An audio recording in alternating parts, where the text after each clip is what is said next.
We just got to a really cool Airbnb.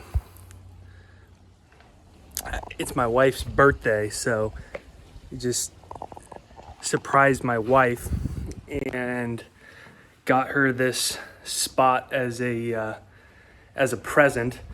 And in this video, I was gonna talk about how to change your life finance. Got a steam shower, which has become my new favorite thing. I think I've went in it like 2 or 3 times a day. And in this video, I was gonna talk about how to radically change your financial life in ways that you probably don't really think are possible. And this is an exact 7-step process that my wife and I did that really changed our life forever.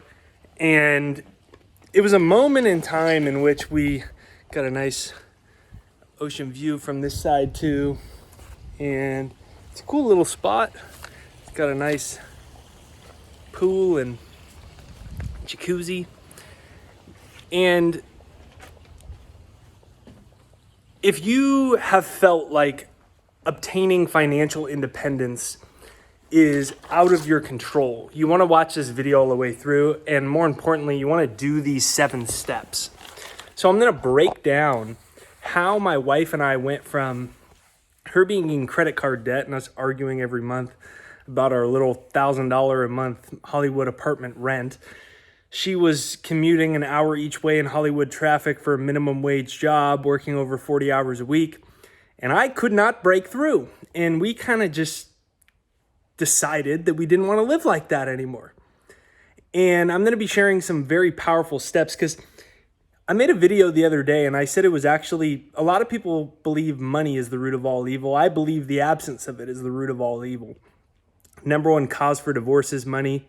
Shouldn't happen. Love shouldn't be broken up over a lack of money. Public schools are getting worse and worse, and a lot of people can't afford to send their kids to private schools. Shouldn't happen. And money's just energy. And when we learn how to bring more of it into our life and change our financial life, everything changes. I think we start to live in the image in God in which we're made. You can do cool things like surprise your family member and go on an unexpected trip and do a lot more than that. You know, money can extend the good you can do far beyond your own physical presence. So I think the whole way the system is set up is that the elites want us to believe money's complicated and hard and you can't earn it.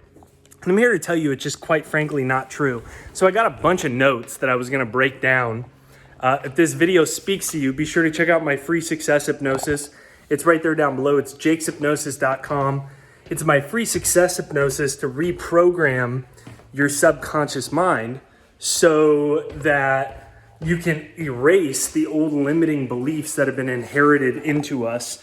I'm going to close this. It's kind of like a man cave room. It's kind of cool. I'm going to sit down over here so my daughter doesn't interrupt the shot.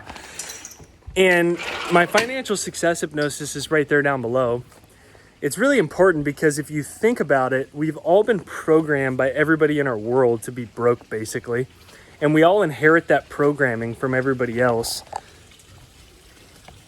It's a nice little pool area. I like it over here. And so you can check that out right there down below. It's jakeshypnosis.com. And here's the first thing that I want to talk about here. And it's to give yourself a taste. This is really important because for most people, they can't even conceive of their financial life changing. It's mentally unobtainable. And so when Ashley and I were broke 21-year-olds and she was in credit card debt and working a minimum wage job, we started doing some things because we realized our thought processes, we couldn't even conceive of our financial life changing in a significant way. And so what we started doing was a splurge account where we would take 5% of our money and we put it in an account where we would blow and act like we were rich. I am not saying that you go take out a credit card and you spend money you don't have and you act like a poor person wishing you were rich. I'm saying you take actual money that you have, 5% of it, and you make it a splurge account. So what we would do, we wish we could go on cool, fun vacations like this and stay in really nice houses and go see cool places in the world. And so what we started to do was go and spend that at one night on really nice vacations. So at first we would go do one really nice night on a hotel in Ventura because we couldn't stay in Malibu. It was too expensive in Los Angeles. And then we couldn't afford the restaurant and the food. So then we would bring a hot plate and we would cook in our hotel room. But we'd stay in an epic room for one night that cost us $500. And it was like money we took quite a few months to save, but we felt rich, right? We were giving ourselves a taste. We started to activate those cells in our brain. So think about it.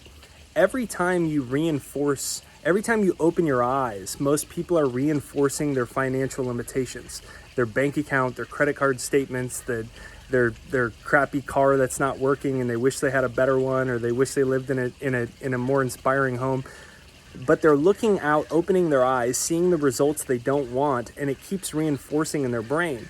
So you have to change that. But what most people do is they keep waiting for their life to change. You have to change it yourself. So we did that. We went to this place called Depot Bay, which was this really high-end boutique motel, but we could only afford it for one night.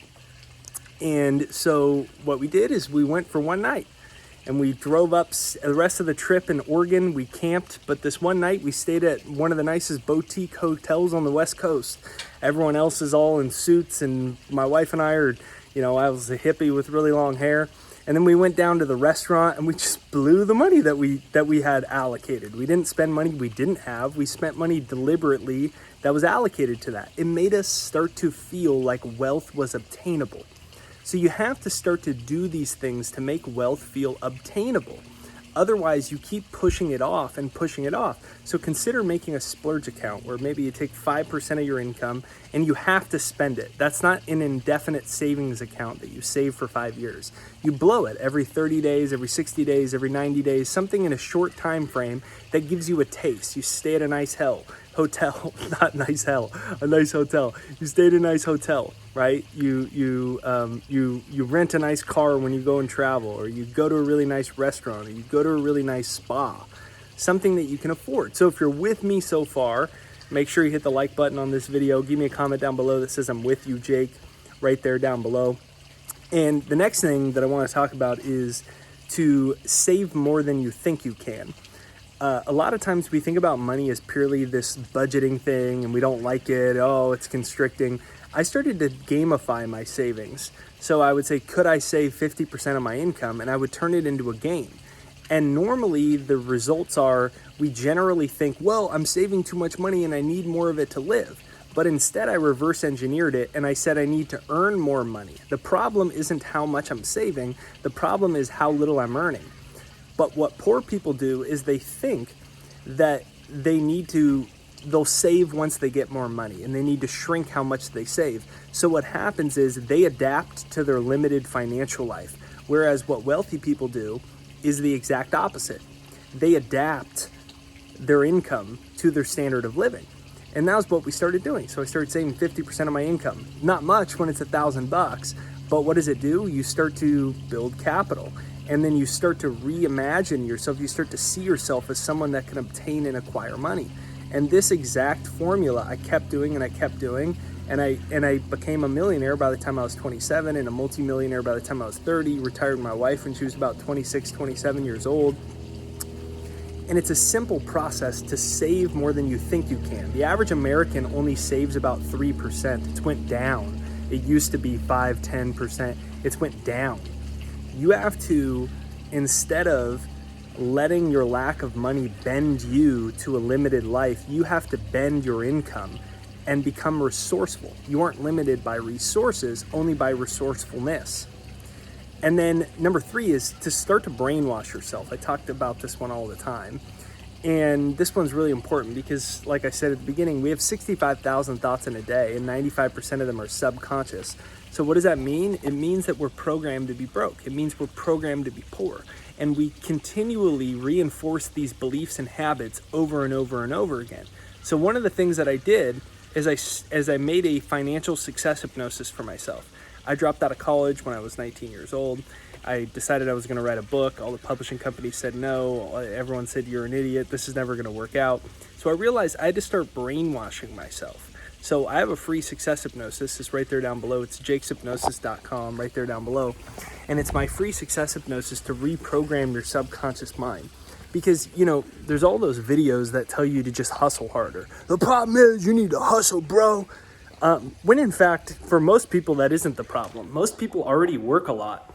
The problem is the consciousness through which they are working is programmed to be broke. And so what happens? Even if you work harder, all you're really doing is digging yourself into a deeper hole over and over and over again. So be sure to check out my free success hypnosis. Don't get it yet. Let me finish out these very important 7 principles. The next one is to find a mentor. And this is someone that doesn't need to have a personal interaction with you. It's someone you can follow.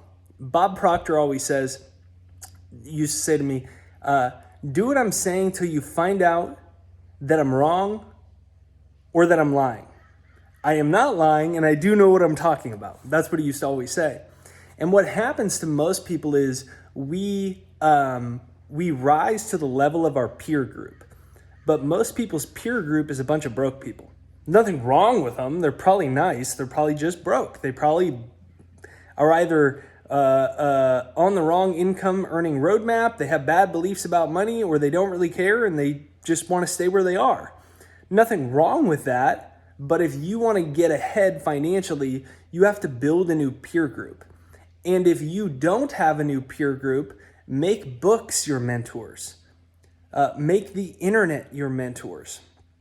And if you could think of someone in your personal life that is wealthy, go ahead and just kindly ask them, hey, do you have 15 minutes once a week where we could grab a cup of coffee and I could ask you some questions and you could teach me how to improve my financial life? A simple mentor can do wonders. The next thing is to find a leveraged business. What most people do is they're taught just to work. But the problem with that is most people's jobs and careers have very low income ceilings, meaning that it's a predictable income. You're only going to make $15 an hour no matter what. That doesn't mean you quit tomorrow, but you have to become more resourceful, because if you are to build wealth, and I'm not talking about building wealth over an 80-year life and you're 95 when you're finally a millionaire, by saving 14 cents a day or something. I'm talking about building a significant level of financial independence in a relatively quick period of time. It relies off having leverage. Most people have no leverage. They work 10 hours a day most days of the week, but they don't have much to show for because of their income earning roadmap. I call it your income ceiling. So you have to raise your income ceiling. You have to raise the roof, baby. Raise the roof, baby. Well, what does that mean? It means that the way you're earning your money needs to have leverage. Either leverage that ties you to profits, which is why people that are normally in sales make more money, or something that has room for improvement, where you can go from $15 an hour to $30 an hour if you work your way up, increasing your income ceiling.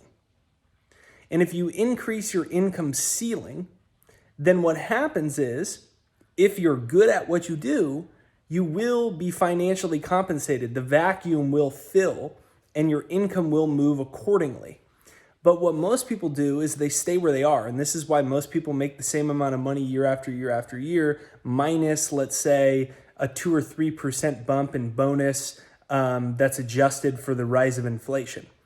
So you have to change your income earning roadmap. This is why entrepreneurs, business owners, people that are involved in profits, this is why they are become wealthier. It's not because people say, well, they're just greedier. No, the reason that they're wealthier is because generally they forego upfront payments to be involved in profits in the confidence that they can increase the value that they're providing for something and thus be compensated more on the back end. Now, the next is to be consistent. It can be quite debilitating to be X amount of dollars behind. You could be in debt. You could just be barely scraping by after 15 years of work. And it can be debilitating in that you I'm doing something. It could be debilitating in that you don't think that you can change it because it's been stuck that way for so long. And when something is stuck that way for so long, it reinforces into your identity. And so what has to happen is you have to be able to push back your own feelings and your own emotions. What happens to most people financially is they get motivated, they get excited, but then their emotions come up. And when your emotions come up, they want to talk you back out of it. Let's just go back to where we are. This is going to be too hard. I don't know if I could do it. I don't have the right resources. I don't know how. So when you feel the old you surface, that's when you dig your heels in with consistency. There's a quote that Tony Robbins says a lot, that most people overestimate what they can do in a year and they underestimate what they can do in 10. I can tell you that assuredly, because in 10 years I got further than I ever thought it was possible. And you can get way further, I'm not like, hey, look at me, how cool I am. Because there's probably somebody watching this video that's done a zillion times better than me. But what most people do is they never tap into their financial potential because they start and stop all the time. You have to decide this is what you want, this is what you do, and you are not going to stop until you get there. And then last but not least is releasing the jealousy. I always say bless what you want. What happens to most people is they work hard or they want something and then they see somebody else that's getting ahead and it makes them feel jealous. So as a protective mechanism, they mentally attack that person even if it's in their own head. They become jealous of them. But what you're doing is you're sending a subconscious message to yourself that you cannot obtain it or that thing is bad. Like let's say you wanted to boost your income, but your sibling did it before you, your old best friend or another person in your job, in your office, hit that sales goal before you. If you get jealous or you decide they're bad or wrong or they shouldn't have it, what you're really saying subconsciously is, I cannot do that or that thing is bad. So your subconscious says, money bad, success bad, nice house bad, nice car bad, I cannot get it. So the subconscious actually starts to keep you where you are because it's getting a message that success, those sales, that nice house, that nice car, that nice vacation is bad. So the jealousy becomes a way in the immediate we protect ourselves from our own feelings and anger, but in the long term it becomes a barrier that keeps us where we are due to the subconscious programming that we're receiving from that. So in this video, I broke down 7 steps. If you haven't yet, make sure you get my free success hypnosis. It's right there down below. Give me a comment down below and say, it is my right to be rich. Now, there's a difference between it being your right to be rich and being entitled to it. Entitled is, well, if I don't get it, then, the system's unfair and they should give it to me for free. Knowing it's your right to be rich is knowing that you're made in the image of God, you're good enough, you're smart enough, and you can achieve it. These 7 steps were give yourself a taste, right? I talked about going on a surprise vacation and surprising my wife. And the way we were able to do that was through a splurge account where we take 5% and we start acting like we were there. So you go to a really nice hotel and maybe you just get a coffee at that really nice hotel, or you rent a really nice car, or you get one really nice night at a hotel every few months, just so you start to feel that it is obtainable, that it's not some alternate universe that is way out there that you can't get to. And this is very, very, very important because it starts to build new cells of recognition in your brain. The next I said, save more than you think you can. What most people do is they lower their savings to meet their little income. But what you must do is raise your income. Next I said to find mentors. Number 4, I said get a leveraged business to increase your income earning ceiling. And then I said to brainwash yourself. Everybody's brainwashed, everybody's hypnotized. The question is, are you brainwashed for financial mediocrity or are you brainwashed for financial success? So right there down below is my free success hypnosis. It's pinned to the comments and in the description right there down below. It's jakeshypnosis.com right there down below. Then next I said, be consistent. Most people overestimate what they can accomplish in a year, and they underestimate what they can accomplish in 10. And then last but not least is blessing the things that you want. When you see someone with something that you want, their financial prosperity, instead of becoming jealous, if you catch yourself in that jealous feeling, see if you could stop and bless what you want. Take it as a sign from the universe that you could have it too. Because we don't live in a world of scarcity. The poverty complex wants us to believe that we live in a world of scarcity. When somebody else has something, it means you can't get it. Even if somebody got the promotion that you wanted, take it as a sign that something great is coming your way. I always say, if not this, then something better. If not this, then something better. So when you see someone with a nice car, take it as a sign, not as an insult from the universe. Take it as a sign of prosperity that is on the way. Start to look for prosperity and see it in other people's lives as a sign and as a blessing of good things to come. So if you enjoyed this video, make sure you hit the like button on it right there down below. Go ahead and wish my wife a happy 30th birthday in the comments right there down below. If you enjoyed this video, give me a comment down below that says, I'm with you, Jake. Make sure you check out my free success hypnosis, which is right there down below, pinned to the comments and in the description. It's jakeshypnosis.com right there down below. Wishing you an absolutely great day. I hope you enjoyed this video.